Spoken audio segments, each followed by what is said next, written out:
Assalamualaikum warahmatullahi wabarakatuh. Waalaikumsalam warahmatullahi wabarakatuh. Alhamdulillahirabbil alamin wassalatu wassalamu ala asyrofil anbiya'i wal mursalin sayyidina wa safina wa maulana Muhammadin wa ala alihi wa sahbihi ajmain amma ba'd. Hadirin jamaah subuh yang dimuliakan Allah Subhanahu wa taala.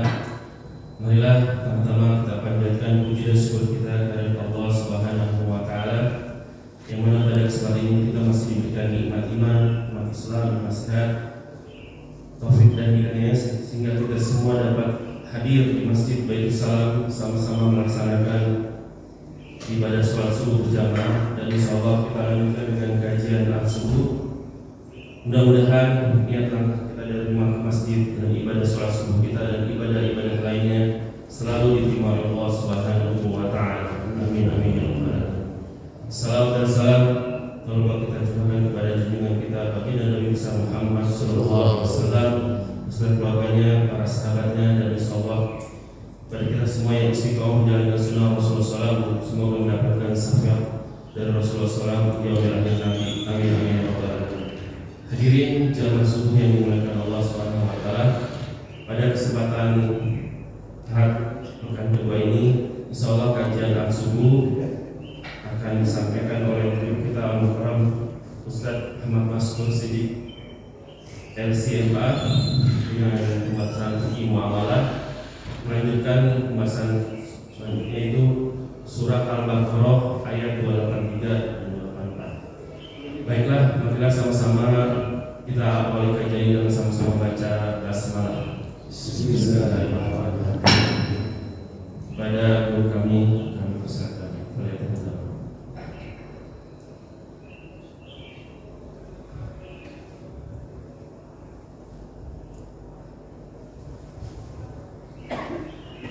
Bismillahirrahmanirrahim. Assalamualaikum warahmatullahi wabarakatuh. Waalaikumsalam warahmatullahi wabarakatuh. Alhamdulillah. Alhamdulillah ala ni'matil iman wal islam wa kafa bihim ni'mah. Asyhadu an la ilaha illallah wahdahu la syarika lah wa asyhadu anna Muhammadan abduhu wa rasuluhu la nabiyya ba'dah.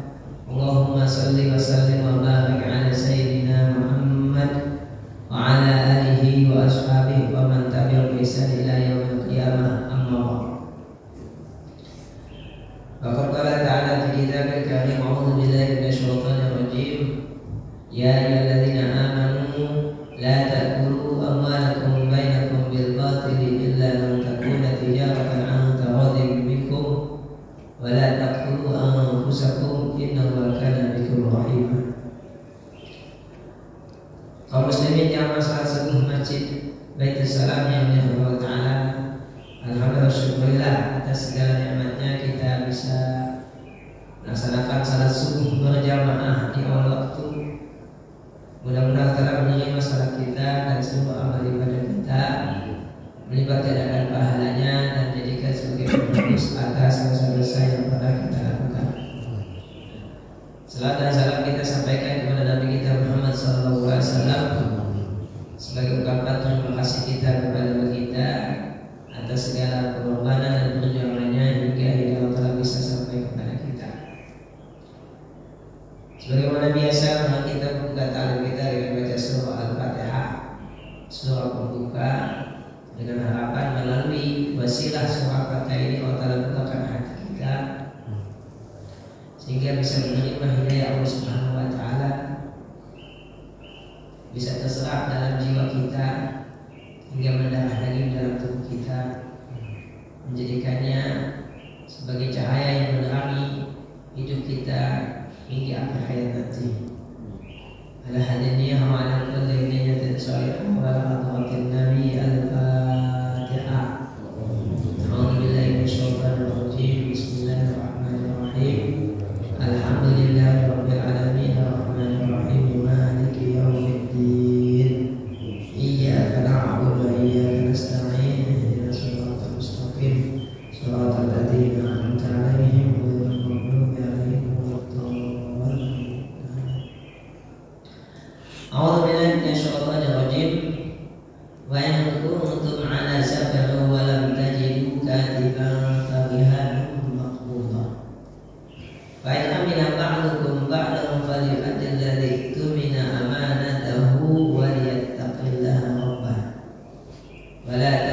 syahadah wa may yaktumha fa innahu athimun qalbuh wa huwa bima ta'maluna alim.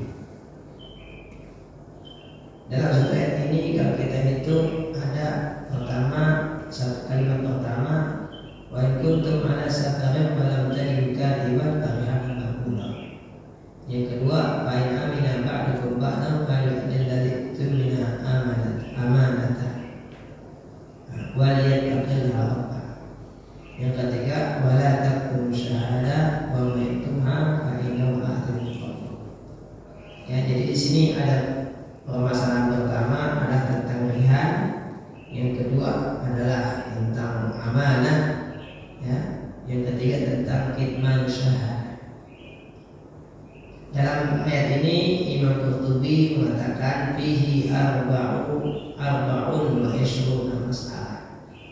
Dalam ayat ini terdapat 24 masalah. Insyaallah akan kita bahas satu persatu sehingga kita bisa mendapatkan faedah dan ilmu yang menjadi manfaat buat kita.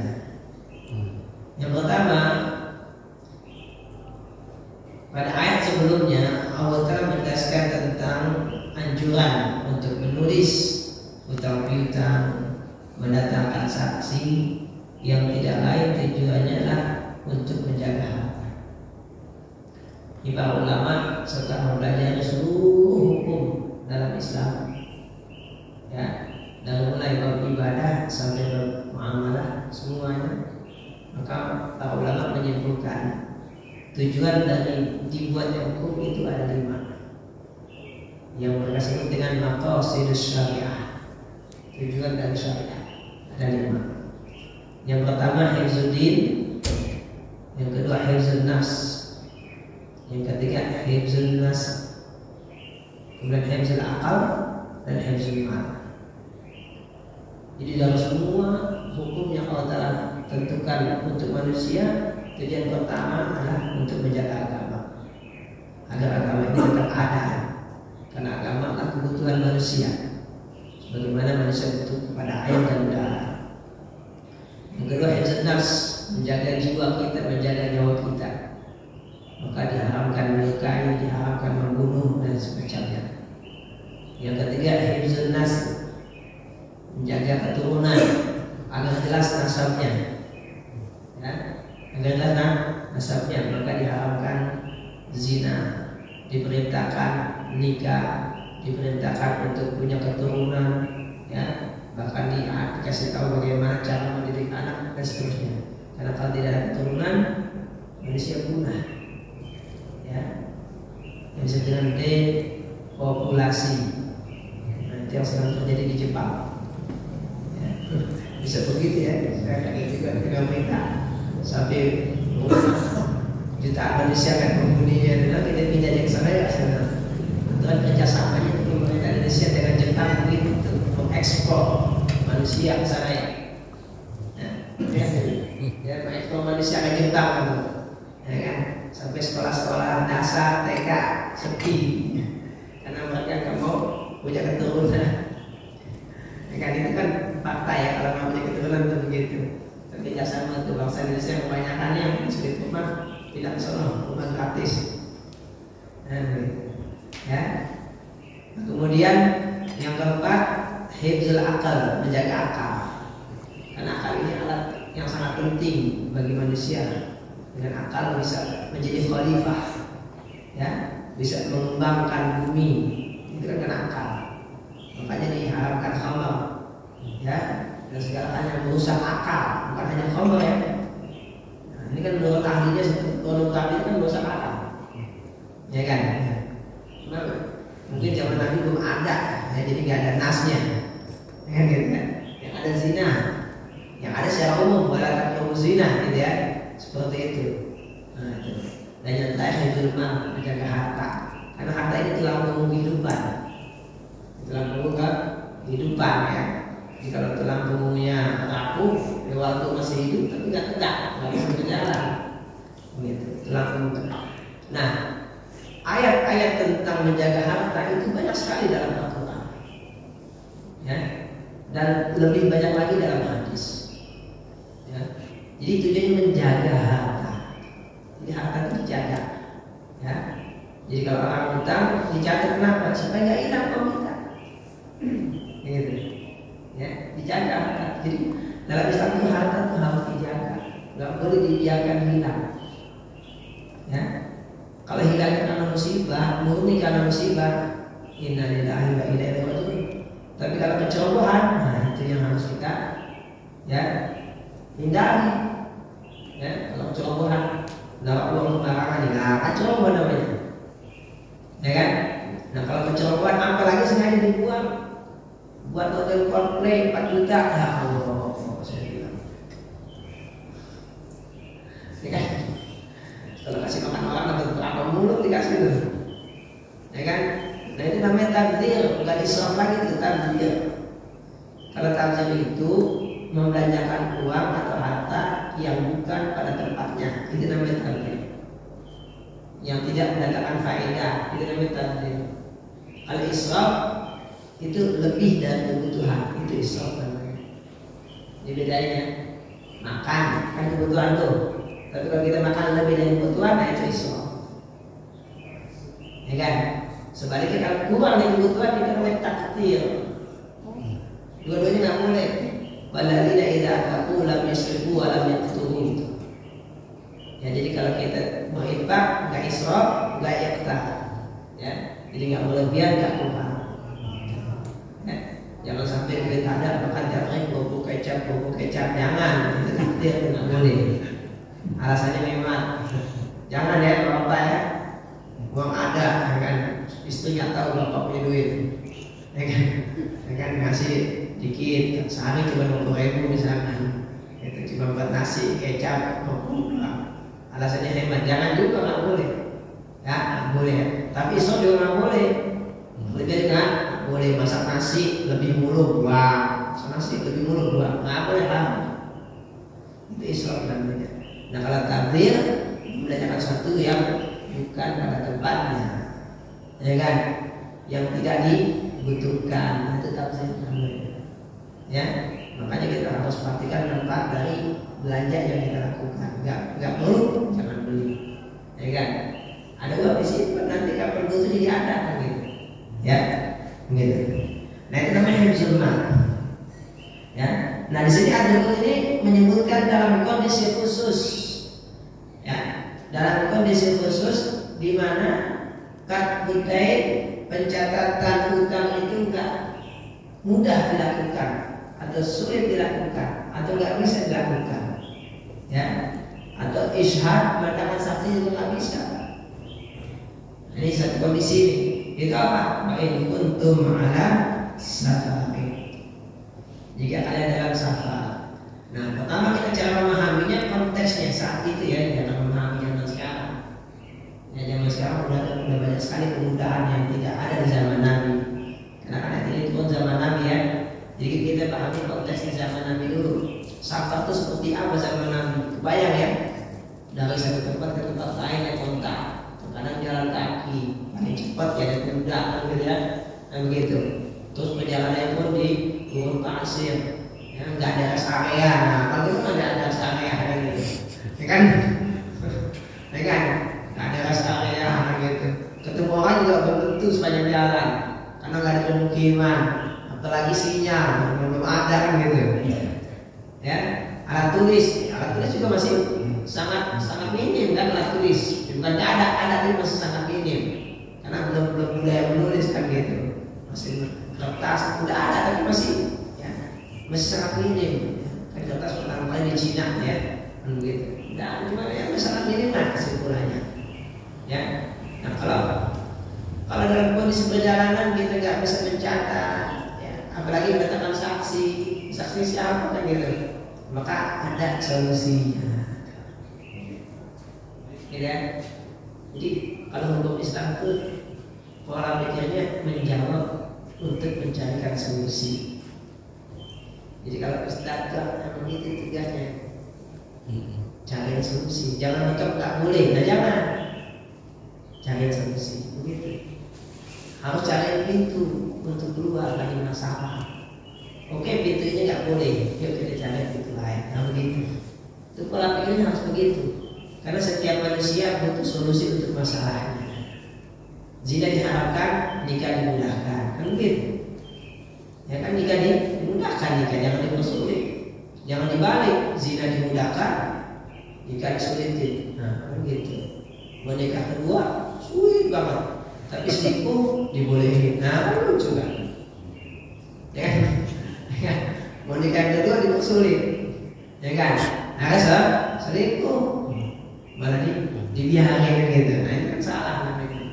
Kadang ada perempuan yang konyol begitu, suami nikah lagi dikasih tapi selingkuh dibiarin. Apalagi sinetron begitu dulu ya. Jadi otak emak itu diisi begitu dulu ya. Kan pernah ada bikin konten nanya emak. Lah, sekarang jawabannya astagfirullahaladzim. Saya bilang ini tidak banyak nonton sinetron ya. Hati-hati istri-istri ya. Di rumah sudah gak kasih nonton sinetron. Jangan nonton sinetron, gak boleh dia bilang. Nah, isinya sampah semua dia bilang. Sampah dia bilang gitu. Ya, jangan nonton sinetron apapun channelnya. Bahan sampah semua dia bilang. Gitu. Tapi kalau nonton saya temenin, biar saya arahin. Dia saya komentarin gitu kan. Saya temenin gak apa-apa. Enakan saya komentarin. Paling terus sudah nonton Nabi bersih, komentarin dulu. Nah iyalah, sekarang udah ada. Jangan kalau kita komentarin gitu. Kita balik sini ya.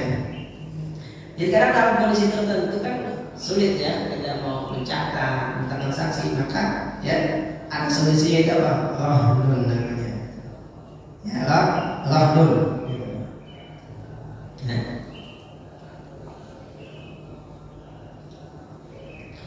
Awal mula rahdun ya ini ya disebutkan di sini, yaitu Nabi ya, pernah menggadaikan baju perangnya.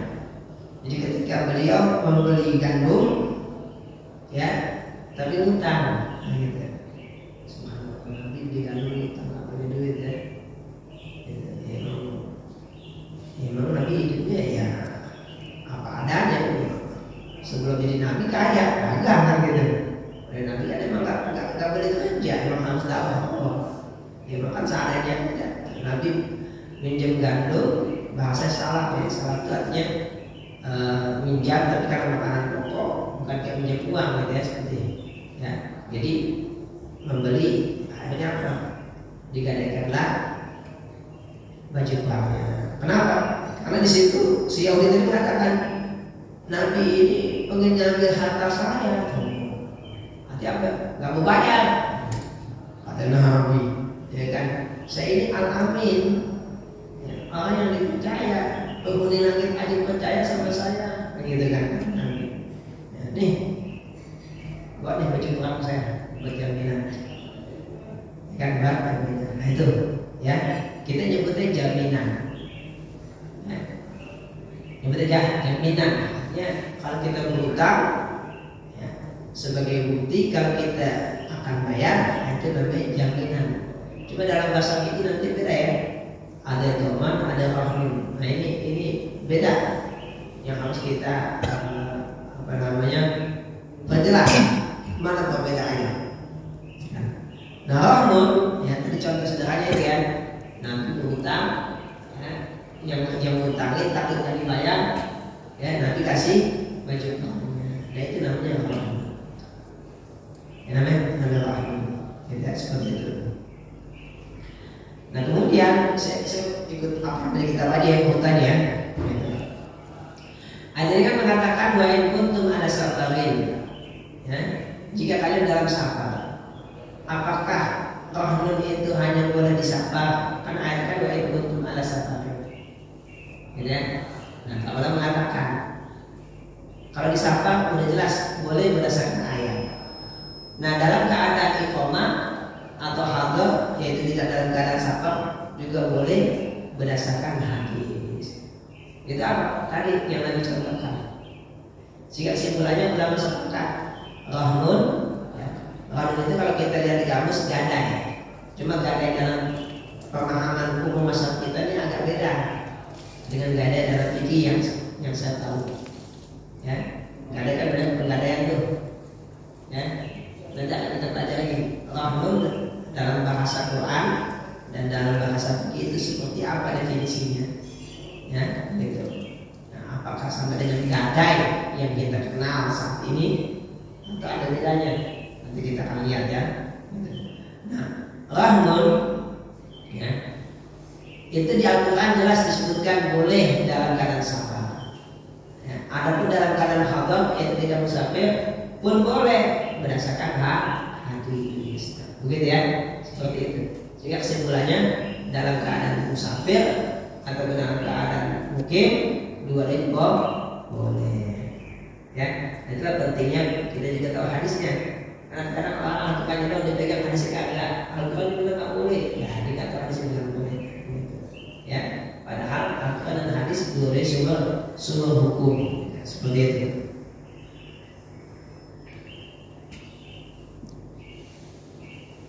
Ya. Jadi kadang Al-Quran itu menjelaskan hukum dalam kondisi terberat, sehingga kalau kondisi beratnya seperti ini, maka kondisi ringannya pun ya yang berat aja boleh, apalagi yang ringan. Jadi biasanya menyebutkan kondisi beratnya, dan sehingga yang lain itu bisa dikiaskan. Ya. Jadi Nabi kita Muhammad SAW ya pernah melakukan rahnun tadi, sebagaimana disebutkan dalam hadis riwayat Imam Nasa'i dari Ibnu Abbas, beliau mengatakan, "Tufiya Rasulullah SAW wa ya'uhu mahmunatun 'inda Yahudi bi 30 sa'an min syair bi ahli." Dia Rasulullah wafat.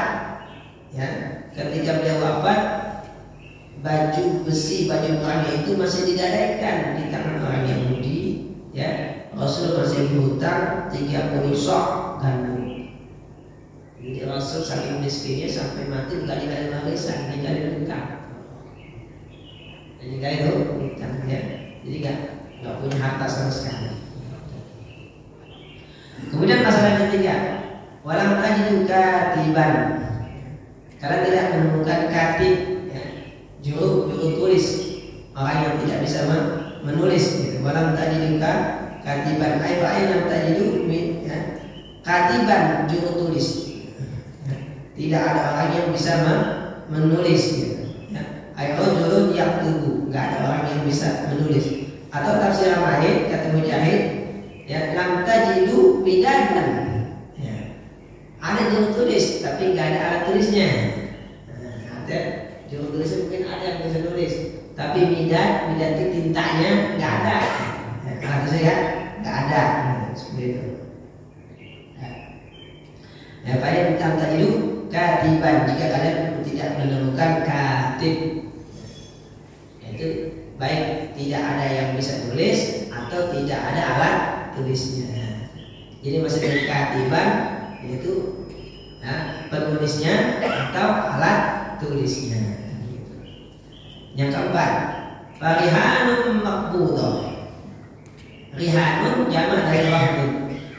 Rahnun jamaknya rihanun. Rihanun seperti baglun, bighalun, ya, seperti itu. Farihanun maqbudah, maka ya, sebagai pengganti daripada juru tulis tadi adalah rahnun. Nah, sehingga rahnun ini fungsinya sebagai pengganti juru tulis. Nah, kalau pengganti kan tujuannya berarti kan sama. Kan pengganti ya. Pengganti berarti tujuannya sama dengan yang digantikan. Nah, kemarin ketika kita pelajari tujuan disyariatkannya menulis adalah untuk menjaga hutang agar tidak lupa, tidak hilang. Dengan kata lain, sebagai bukti adanya hutang. Ya. Catatan saksi adalah alat bukti adanya hutang piutang. Maka rahnun pun demikian, sebagai bukti adanya hutang piutang.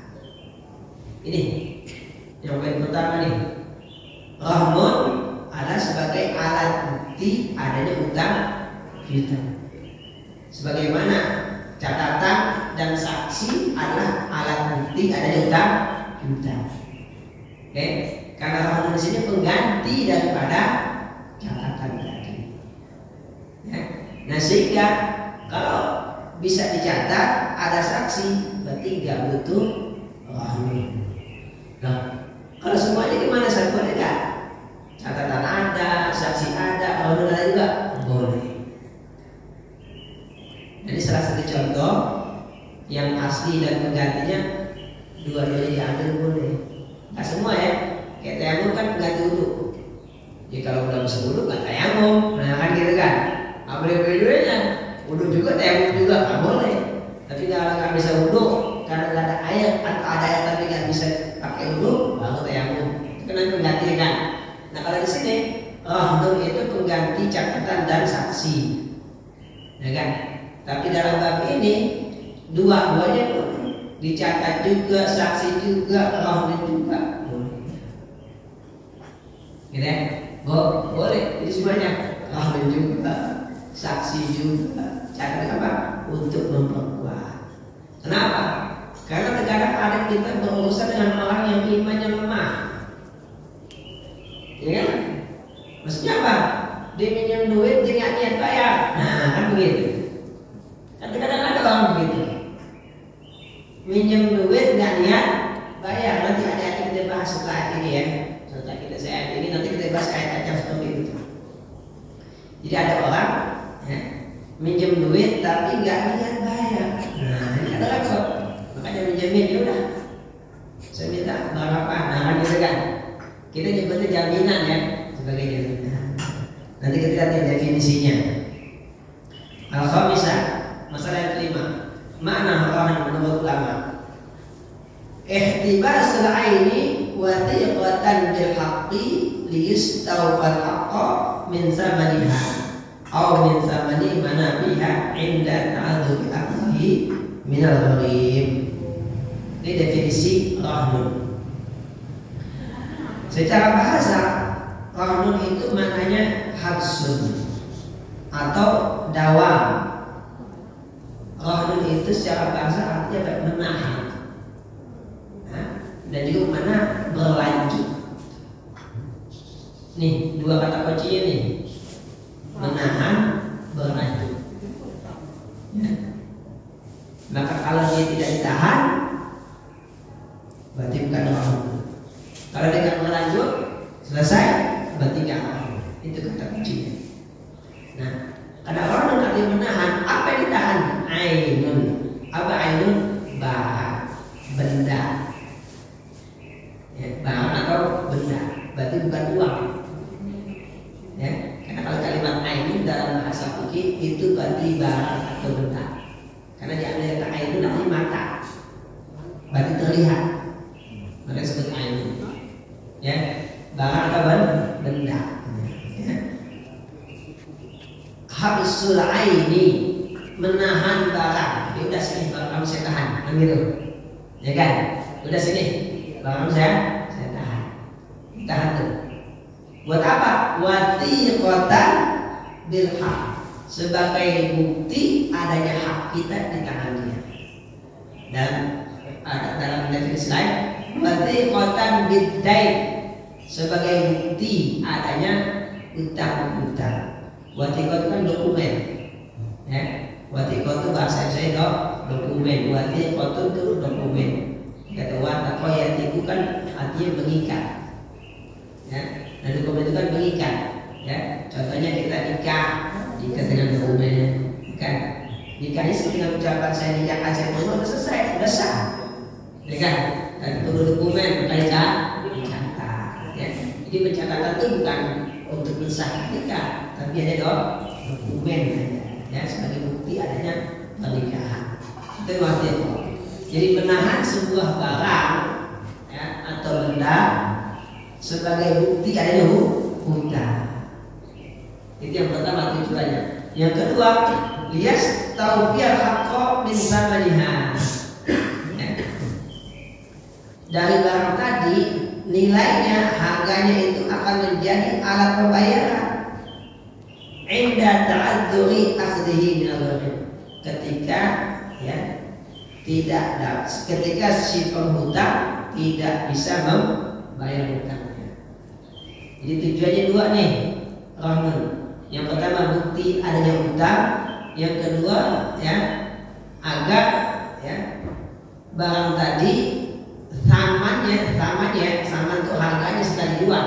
Ingat samannya berarti harga setelah dijual itu sebagai pembayaran di saat yang berutang tidak bisa membayar. Ini kan samannya, jadi bukan barangnya. Saya tegaskan lagi ya. Jadi membayar utang ini bukan dengan barang yang digadaikan, tapi dengan samannya, dengan harganya. Dengan harganya, karena nanti ada pasarnya itu. Ya. Ini kalau kamu nggak bisa bayar utang, mungkin kamu bisa ambil. Nah, gimana tuh? Nanti ada babnya.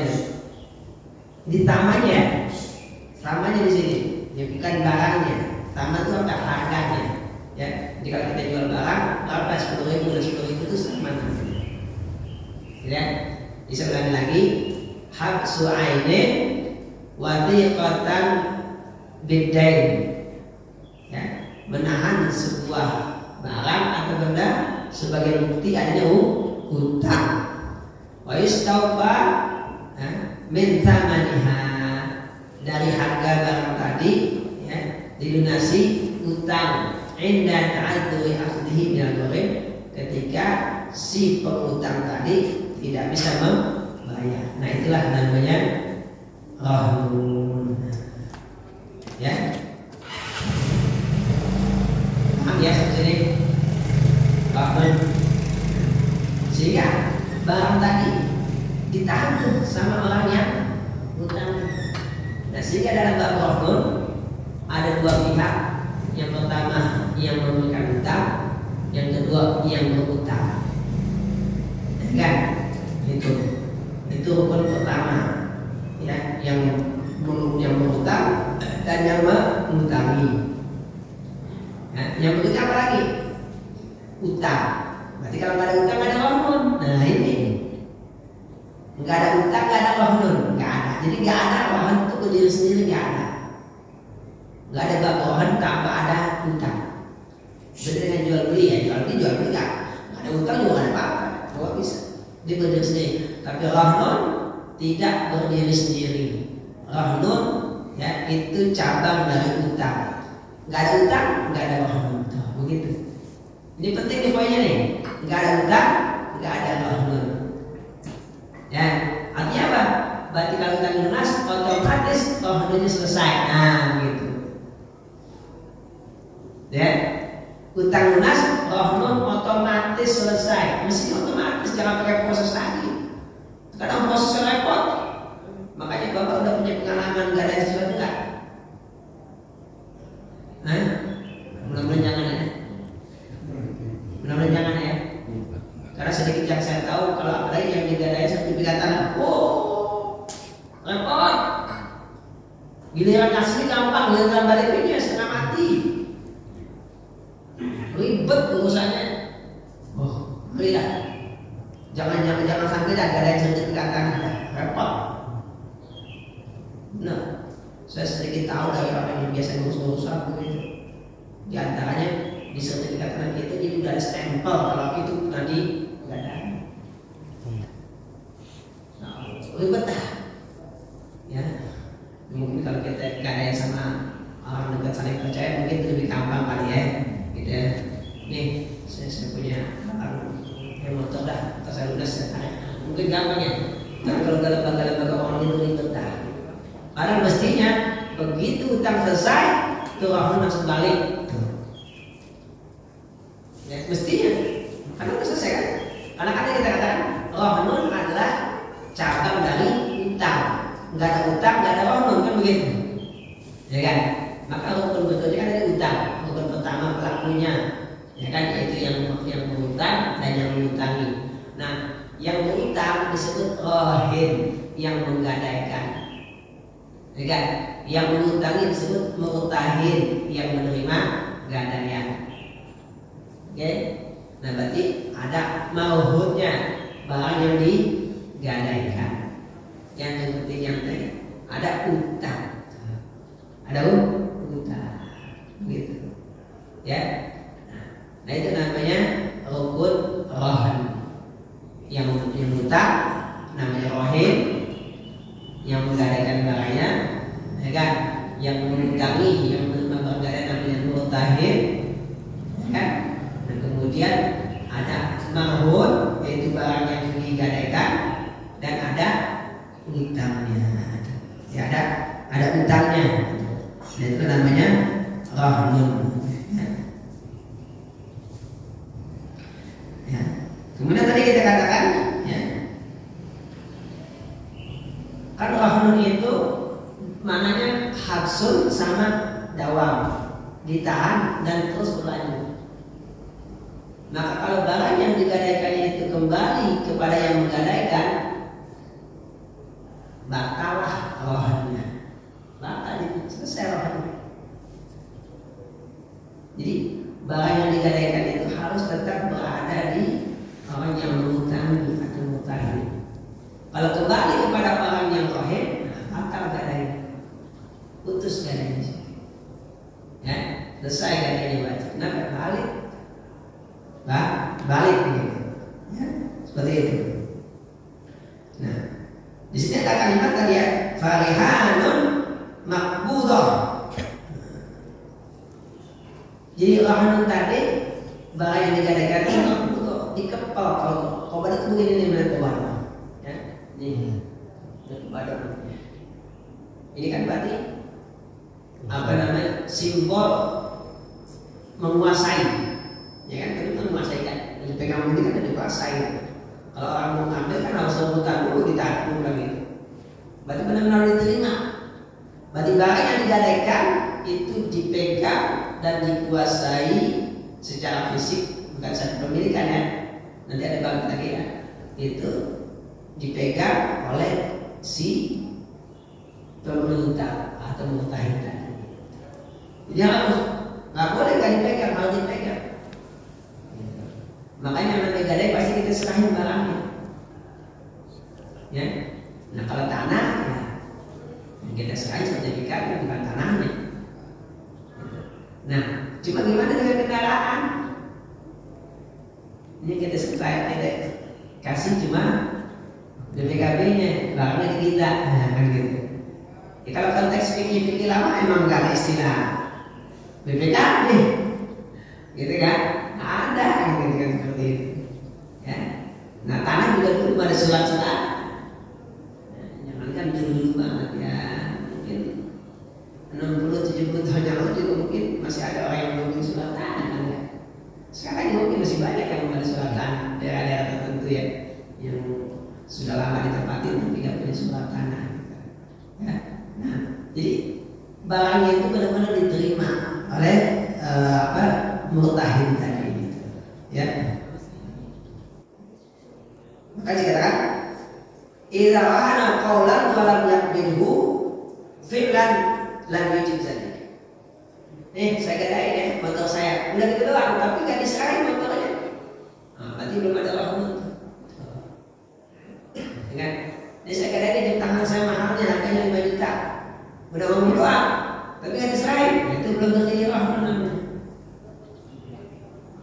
Ya, karena ada kalimat ya makbudah, rihanun makbudah, barang gadai yang diterima, dipegang oleh ya murtahin, ya penggadai, bukan penggadaiannya ya, gitu. Ya seperti itu. Jadi harus benar-benar diterima. Nah, itu baru dikatakan jadi rihanun makbudah. Di orang itu nih barang saya sebagai itu jaminan ya. Secara substansi nggak salah. Karena tadi kan ada dua fungsi.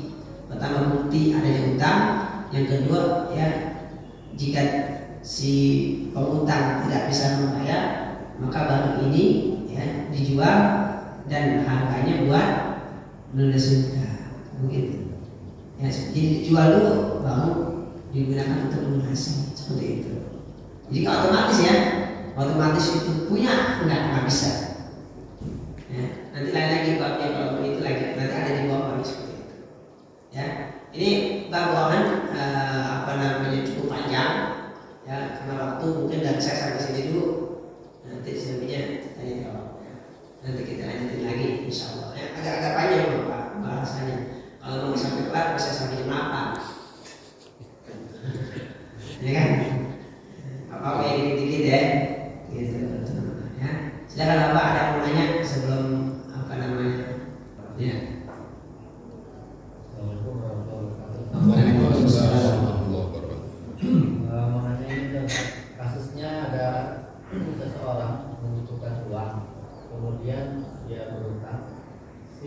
memberi utang ini menyerahkan perhiasan emas. Iya. Jadi dia bilang nih, mau butuh uang, saya mau menjual. Jadi perhiasan emas tadi kasihkan ke pengutang, kemudian pengutang menjual emas tadi ya, uangnya dan dipakai. Pada saat dia mau membayar mengganti, dia nanya, waktu itu saya jual emasnya harganya 5 juta. Apakah saya kasih uang yang kamu atau perhiasan emas? Waktu itu saya saran harus ganti emas lagi. Betul? Yang jual emasnya siapa? Si peminjam. Jadi yang butuh uang, itu jadi sama Antum butuh uang. si A butuh uang. Oke, pakai contoh gampang aja dah. Bapaknya butuh uang datang ke saya. Ya. Nah, Terus saya butuh uang sama bapak. nah, Dikasih kamu emas nih, kamu yang ngasih mas siapa? bapak. Oh, gitu. Jual emasnya. Oh, berarti ini bukan gadai namanya ceritanya. Jadi, yaudah nih emas gitu kan. Iya. Jualin sana, gitu ya. Iya. Jual sana nanti uangnya kamu pakai, gitu. Iya. Itu intinya. Iya. Oke, jadi ya, saya tanya, Ustaz, ini saya kembalikan uangnya waktu itu masih saya jual 5 juta. Ustaz bilang, enggak dong, maksudnya kembali emas dong, uang itu kan? iya betul. Karena bapak menerimanya emas, Iya. menerimanya emas. Itu biar enggak. Itu yang paling gampang untuk menyelesaikan serta ya. Realnya menerimanya emas, begitu aja. Mas balik mas tadi ya? Karena kan emang kalau tahu beriba begitu, Iya. ya kan? Jadi karena menerimanya emas, ya balikannya emas lagi. Gitu. Ya, jadi bukan emas balikannya uang. Karena kalau balikin uang nanti dia beli emas mungkin nilai emas. Betul. Ya kan? Itu untuk menghindari itu juga. Ya kan? Jika menerimanya emas, dibalikin emas. Gitu. Kedua, Gitu ya, jelas ya. Karena menerimanya emas, menerimanya uang, balikin uang. Itu kalau bang utang begitu ya. Jadi kalau kita ngutangin uang, balikin uang. Kalau kita ngutangin emas, balikin emas. Kita ngutangin beras, balikin beras. Gitu. Ya. ini masih ada hubungan tadi. Terus contoh kasus tadi, saya bilang gini, waktu itu saya jual harganya dapat 5 juta, Iya. ya. Saya kembalikan emas yang senilai 5 juta atau senilai beratnya pas saya jual waktu itu. Ustaz bilang, kalau senilai beratnya dong, kalau kamu menjual beratnya misalkan Betul. 10 gram. Apa yang benar saya berapa 10 gram? Ya. Ya udah balikin 10 gram. Ya, bukan senilai emas uang hari ini 5 juta. Ya enggak. Misalkan bapak nerima saya 5 gram, dapat 5 juta. Nah 5 juta sekarang nggak dapat 5 gram. Ya kan? Nggak 5 gram kan? Jadi nggak sama. Nerima 5 gram, baliknya nggak 5 gram. Ya, karena saya begitu Ustaz. Ya itulah begitu ya, biar nggak sekerta ya. Kalau sebaliknya kalau nerimanya uang, ya baliknya uang, jangan diemasin. Ya kan?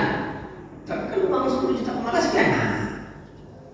Jangan. Kenapa? Ini babnya utang piutang. Ingat, bukan jual beli ya.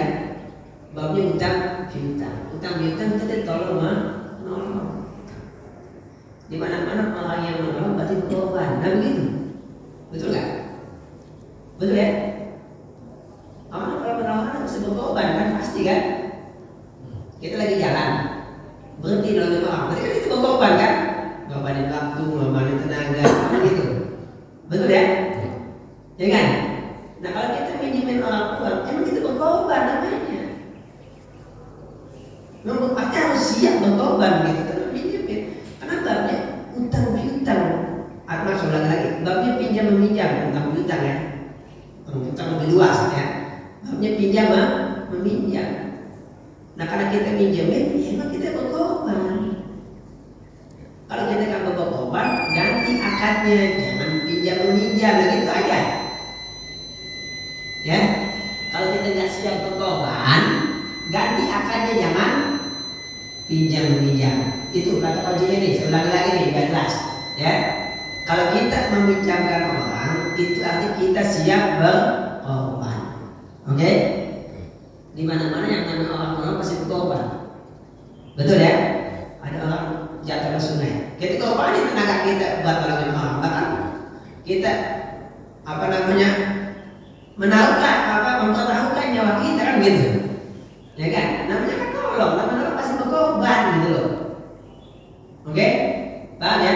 Makanya kenapa dalam Islam itu jelas kalau pinjam meminjam nggak boleh cari untung. Kalau Anda tidak siap berkorban, ganti akadnya, jangan pinjam meminjam. Begitu, ganti akadnya. Ini minjamnya banyak banget, 20 juta. Nah, kalau gantinya 5 tahun kan udah inflasi banyak banget, nah gitu kan. Ganti akadnya, jangan pinjam meminjam. Apa tuh? Akadnya jadi apa? Hah? Ganti akad jadi akad apa buat? Jadi jual beli. Kamu punya apa? Seperti tanah. Ya udah saya bayar tanah kamu 50 juta, berapa meter? 20 meter. Udah ya. Bikin surat tanah kamu yang di alamat sekian, 20 meter ya saya beli. Udah selesai. Oh, jual beli jadi ya. Gitu kan? Jadi tanah kamu 20 meter saya beli.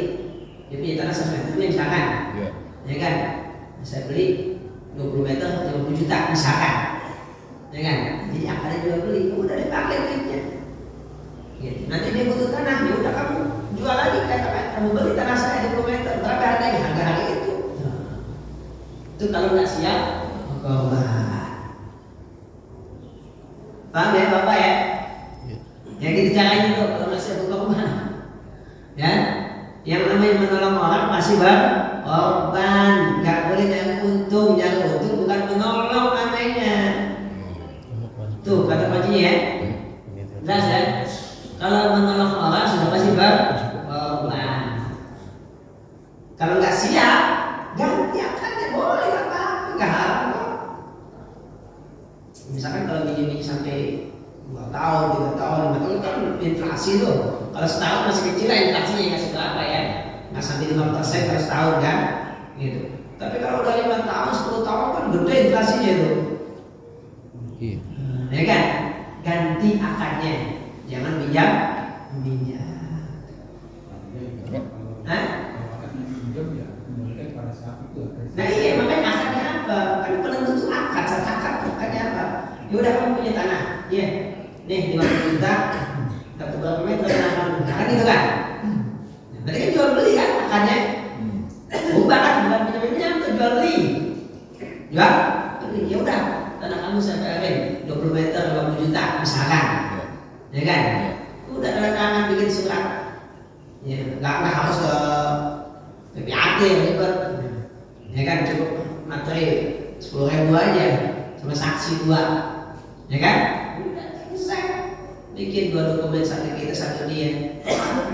Ya kan? Karena si A alamatnya di sini sudah saya beli ya sekitar sekian meter dengan harga sekian gitu. Jadi akan jual beli. Nah nanti kalau tuh dia jual tanah dia, berarti kan ada hak kita dokumen kan? Balik harga kita sesuai dengan harga tanah saat itu. Ya naik, turun, walaupun tanah nggak mungkin turun ya. Gitu kan? Itu kalau nggak siap jelas ya Bapak ya? Itu caranya begitu tuh kalau nggak siap korban. Mungkin kalau kemudian nggak siap juga pinjam itu 50 juta, 1 juta kan nggak berat juga kan gitu. Kalau pinjam 2 juta ya nggak apa-apa lah gitu kan. Karena kalau 5% dari 1 juta kan baru cuma berapa? 5.000 ya. Gitu. Jangan seberapa gitu kan. Itu ya solusinya. Jadi kalau kita minjemin orang uang, itu namanya siap berkorban. Namanya nolong sudah pasti berkorban ya. Nggak ada yang orang nggak berkorban, pasti berkorban pasti. Ya? Maka jangan pernah pola pikirnya minjemin tapi nyari untung. Nah itu. Jangan ya. Nyari untung jual beli. Nggak ada. Mau nyari untung jual beli. Semuanya boleh. Mau jual beli boleh, dapat untung dunia. Mau minjemin boleh, dapat untung akhirat. Nah, singkat pilih dah. Nah, ya, jual beli untungnya dunia, halal, nggak haram, halal. Nah kan, minjemin untungnya akhirat. Udah gitu aja bisa.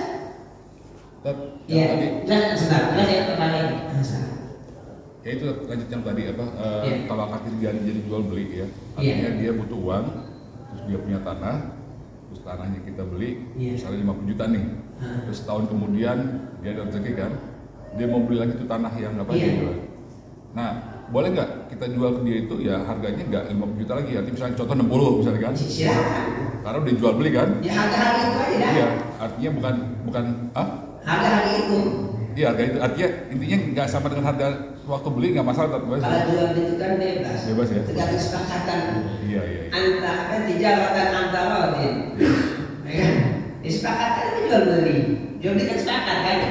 Baik itu harga pasaran di bawah harga pasar, terserah kedua belah pihak, namanya jual beli. Nah kalau nggak ada, ini saya gadekan karena saya apa? Itu bukan jual beli tadi. Bukan, nggak ada bukan jual beli. Nah ini yang saya katakan. Di kita ini yang saya paham dari pemahaman masyarakat, nggak ada itu kayak jual beli. Kita kasih barang, kita terima uang. Iya. Salah. Itu. Ya fakta begitu kan. Ya kan? Iya. Orang manusia ya. Jadi gak ada itu kayak jual beli. Kita kasih barang, kita dapat uang. Bukan jual beli. Nah kalau jual beli, udah gak balik lagi itu barang milik dia, kan jual beli. Betul. Bukan jual beli. Nah kalau jual beli udah gak ada ikatan utang-utang lagi, kan jual beli. Tidak lunas. Nah kalau lunas nanti kita jangan utang. Gak ada bukan jual beli. Kan gak ada itu. Harta kita ditahan ya, sebagai bukti kita punya utang dan sebagai jaminan kita bisa melunasi. Nah itu loh duit. Jadi bukan jual beli, cuma sepertinya masyarakat paham begitu. Jadi gak ada kayak jual beli, kita punya barang, kita kasih, kita dapat duit. Enggak. Yang betul makanya kalimatnya minjem duit baru gadai, begitu harusnya. Kan tadi kita katakan gadai itu adalah cabang dari utang piutang. Berarti utang piutang dulu baru gadai, bukan gadai dulu baru duit. Bang, saya pinjam duit 10 juta. Apa jaminannya? Nih, jadi kan alat elektronik saya dari 10 juta. Nah begitu. Jadi akadnya pinjam duit dulu, gitu ya? Nggak tahu pinjam gadai gimana sih? Sesuai urusan kegadaian kalau pinjam syariah, urusan susah mungkin nggak pakai gadai-gadai. Ya kan? Lanjut yang gadai tadi tuh. Paham ya? Iya, paham. Gitu ya gadai ya. Pinjam duit dulu. Ya. Apa jaminannya? Nih jaminannya. Nah, BPKB begitu. Jangan nih BPKB pinjam duit dong. Nah, jangan salah. Pinjam duit dulu. Tuh urutannya begitu ya. Nih saya pinjam duit nih. Apa jaminannya? Nih BPKB mobil saya. Nah, begitu. Nah nanti ketika dalam 1 tahun apa yang harusnya jatuh tempo kembali itu apa yang dia pinjam itu ya, terus ternyata dia tidak sanggup mengembalikan, yang digadaikan itu gimana tuh? Apakah si peminjam berhak atas yang barang digadaikan itu? Nanti di sini ada pasalnya nih ya di bawah. Misalnya apa yang saya jawab sudah dulu. Barang yang digadaikan sejak kepemilikannya tetap milik yang mengutang. Milik. Tetap milik, nggak pindah kepemilikan. Cuma penguasaannya, nah ini berada di tangan pegadaian. Nah begitu. Sehingga kedua belah pihak punya kekuasaan yang berbagi kekuasaan yang artinya apa? Pegadaian tidak bisa menjual secara mandiri walaupun ada di tangan dia karena bukan miliknya. Si pemilik pun nggak bisa menjual secara bebas walaupun miliknya karena nggak di tangannya. Nah itu hukumnya begitu. Jelasnya barang milik yang berhutang tapi di tangan pegadaian, berarti kan nggak sepenuhnya tuh pemilikannya. Memiliki tapi nggak menguasai, kan gitu. Yang ada menguasai tapi tidak memiliki. Nah, sehingga nggak bisa masing-masing pihak menjual barang gadaian secara sendiri.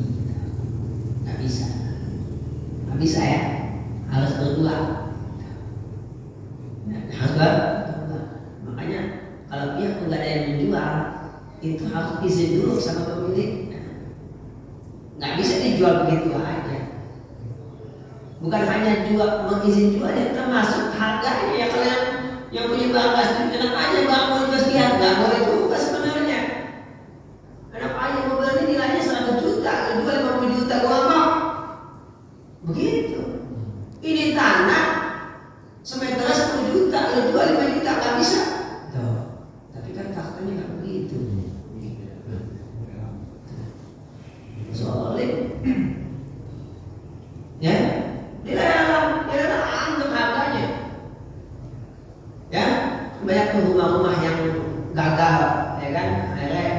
di dalam kan? Iya. Harganya setengah harga, setengah.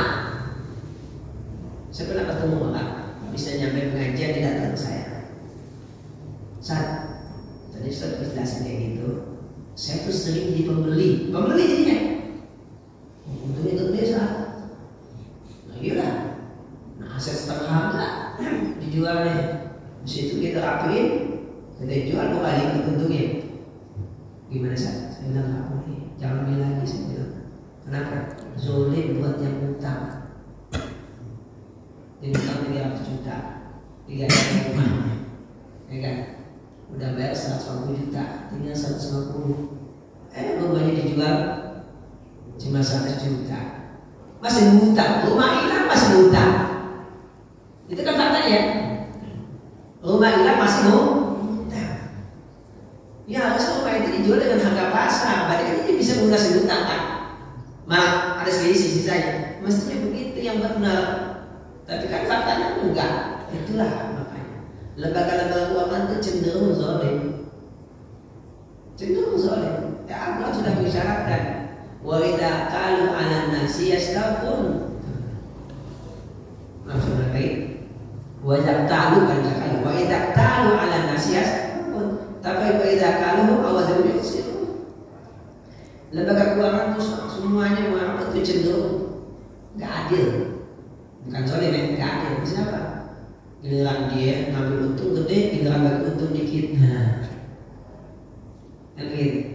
Coba apa naruh duit nih di bank 100 juta, dapat berapa bagi hasilnya sebulan? Ada nggak? Enggak. Di rekening banknya, duitnya di rekening bank ada 100 juta, dapat berapa sebulan? 100. Nyampe 100.000. 120. Kagak sampai 100.000, malah 100 juta duit kita di bank. Sebulan nggak sampai 100.000 dikasih. Tapi giliran kita pakai duit bank 300 juta buat di mobil, kita kasih bank berapa? 150 juta. Iya kan? Kita pakai duit bank, pakai duit bank dikasih bank buat di mobil. Ngasih bank berapa? 150 juta minimal. Gimana nggak kaya orangnya gak senang pantas, tapi nak mau pada gaji gede banget. Giliran kita pakai duit dia, kita bayar gede banget. Giliran dia pakai duit kita, sujuku kita dikasih. Kan begitu hitungannya kan? Tapi kan terlalu jauh banget visinya. Terlalu jauh banget visinya gitu. Giliran kita pakai duit bank, makanya kan di depan kita pakai duitnya. Ya kan, senang banget kan kalau kita pakai duit bank, kan senang kan tuh. Buat di mobil, buat di rumah, senangnya. Gimana nggak senang? Kita pakai duit 300 juta di mobil, baliknya berapa? 450. Kan begitu ada kan? 50% kan? Kalau 5 tahun tuh. Kalau buat mobil rata-rata ya, kan begitu. Nah kalau rumah kalau 20 tahun 100% dapat. Kalau 20 tahun ya biasanya. Kalau 20 tahun rata-rata 100% tuh. Rumah 300 juta, kalau 20 tahun jadi 600 juta. Rata-rata gitu ya. Itu umumnya aja gitu. Coba, ya kan? Giliran kita pakai duit dia, bagi hasilnya berarti gede banget. Ya kan? Giliran duit kita dipakai. Makanya saya nabung di bank.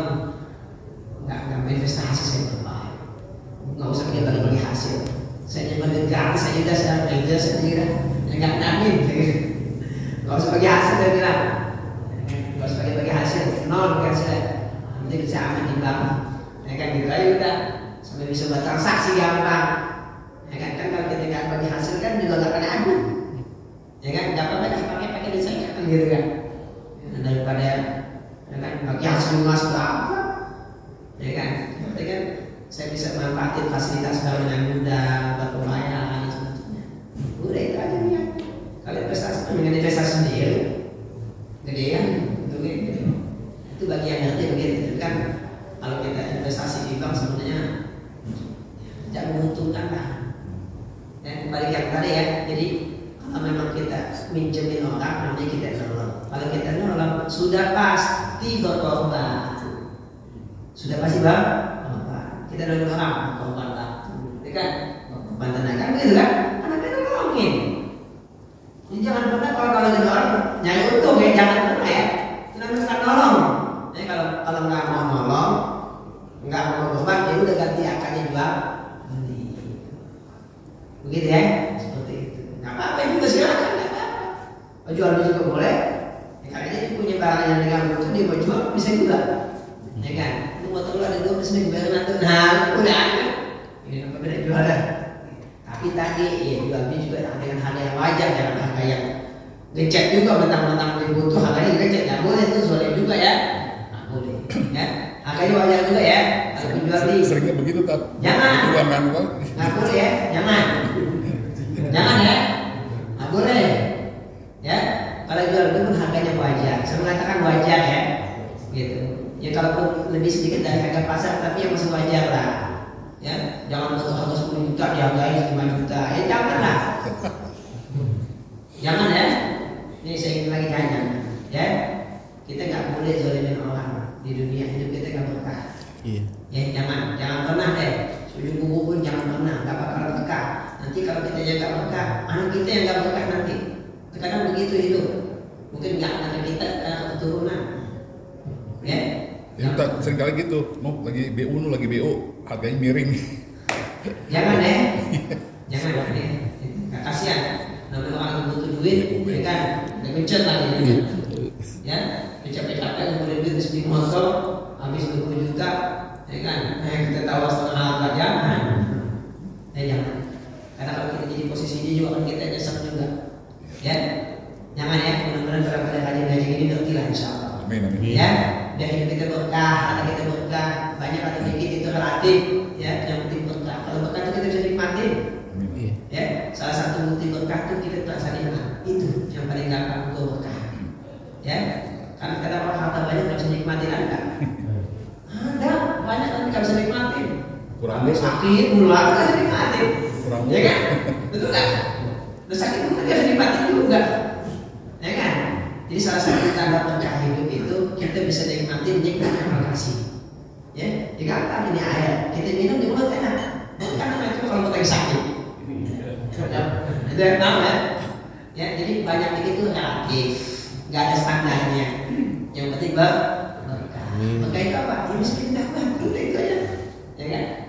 Keluarga nikmat buat kita, rezeki, rumah, mobil semua nikmat buat kita. Nah itu kan berkah begitu. Ya, jangan sekali-sekali kita zalimin orang yang sedikit, jangan repot, bisa nggak berkah hidup kita. Iya, sepakat. Baik, karena waktu dulu masih ada, masih ada yang apa? Ya, silakan dengan apa? Masih ada, kan sudah ya, silakan. Ini terkait kalau kita mau beli porsi haji itu kan? Iya. Dalam harganya tuh kita bisa utang, terus kita dapetin tuh porsi haji. Nah, kemudian kita sambil nyicil, itu gimana tuh? Kalau diterangkan ya saya belum pelajari, saya belum tahu ya. Ini kan misalkan porsi haji 20 juta nih, Iya. dia kita porsi kan kita beli, tapi ditalangin oleh bank. Nah, kan kita bayar utang jangan mungkin kita beli pasti lebih kan? Nggak mungkin ya, masih banyak banget bang. Kalau begitu mah orang langsung ada beli, ya kan? Ada beli semua, beli. Nah mungkin kan, begitu, ya kan? Nah, bank itu kan selisihnya apa akannya gitu kan? Itu poinnya memang, tapi nantilah saya belum tahu persis soalnya. Ya kan? Ada bentuk akarnya apa sehingga kalau yang berjalan, ya nanti saya pastikan deh. Saya tanya teman saya yang di DSN itu landasan fatwanya apa? Ya kan? Jadi biasanya nggak salah jawab ya. Gitu. Tapi kan ya memang faktanya nggak mungkin dong 25 juga, apalagi cicil kan nggak mungkin kan, begitu. Tapi akarnya apa ya? Karena kan yang menentukan boleh kan akar, ya kan? Akarnya begini jadi boleh, kalau begini jadi nggak boleh kan gitu. Ya, saya belum mempelajari, jadi saya belum bisa jawab secara mendetail. Oke, seperti itu. Iya, walaupun nggak bisa, ya kan? Seperti itu. Tapi bukan berarti saya nggak jawab, ya jawabannya nggak boleh. Nah, begitu beda ya. Bukan berarti saya nggak jawab, jawabannya nggak boleh, ini saya belum jawab. Ya, dan jangan disebutkan nggak boleh kan? Gitu. Oke, saya belum pelajari soalnya jadi saya nggak boleh jawab. Oke, karena pernah ditanya juga tentang beli emas cicil. Nah, waktu jangan ada fatwanya dari DSN kasih tahu begini penjelasan yang saya paham, baru saya sampaikan. Ya kan? Kenapa kok beli emas cicil boleh gitu kan? Padahal kan kalau melihat TV klasik nggak boleh tuh. Nah, tapi fatwa barunya dengan sudut pandang yang berbeda dengan ulama-ulama terdahulu. saya bisa tahu oh ya kenapa boleh begitu. Nah seperti itu. Nah, nanti kalau teknik ini bisa belum tanya nanti saya tanya insyaallah. Ya, mohon maaf ya. Assalamualaikum warahmatullahi wabarakatuh. Waalaikumsalam warahmatullahi wabarakatuh. Kembali yang gadai kalau misalkan barang yang digadai itu diambil manfaatnya oleh si pegadaian misalkan kalau rumah dikontrakin selama jangka waktu 1 tahun misalkan sesuai kesepakatan apakah boleh atau misalkan kendaraan mobil atau motor direntalin gitu atau dipakai gitu apakah boleh Ya, nanti ada nih masalah kenapa di sini ya. Pihak pegadaian tidak boleh memanfaatkan dalam bentuk apapun barang yang digadai tadi. Ya, kita nih digadai motor, itu nggak boleh kita pakai motornya. Apalagi disewakan menghasilkan uang, gitu ya? Nggak boleh. Kenapa? Karena bukan punya kita. Nah, jelasnya nanti kenapanya. Ya, jawaban singkatnya nggak boleh. Ya, dalilnya apa? Kenapa? Penjelasannya nanti ada di bawahnya nanti di bawah bidangnya. Ya, tapi nggak boleh. Jadi makanya kalau kita mau menyempit nih motor nih, saya kirain itu nggak boleh dipakai motornya, nggak boleh dipakai. Ya, nanti ada hadis di bawah sana. Ya, begitu. Mantap. Oke, itu jawaban singkatnya. Tapi jawaban lebih detailnya kenapa, bagaimana, seperti kita jelas nanti ada di bawah sana. Yang pinjam 8. Gitu. Lagi jam panggung dari Jam 8. Ini misalnya tanah ini tadi sawah kan Pak. Itu digadaikan ke pihak lain, ya kan? Artinya ketika digadaikan si pihak yang menerima gadai itu nggak boleh manfaatkan sawah itu loh. Nggak boleh. Nggak boleh. kalau si penggadai redo gitu Itu nggak boleh. Karena di kampung-kampung Tapi ini jawaban singkat ya. Jawaban detailnya nanti. Iya. Rincian ya. Iya. Yang rinciannya ada nanti. Belum sampai pas yang tadi di bawah. Nggak mantap di kampung-kampung tuh ya mau Betul. saya pertama itu begini Iya. Pak. Dia akadnya gadai ya kan Pak? Tapi hasil petani buat dia. Iya. Hasil petani ya emang. Selamat. Jadi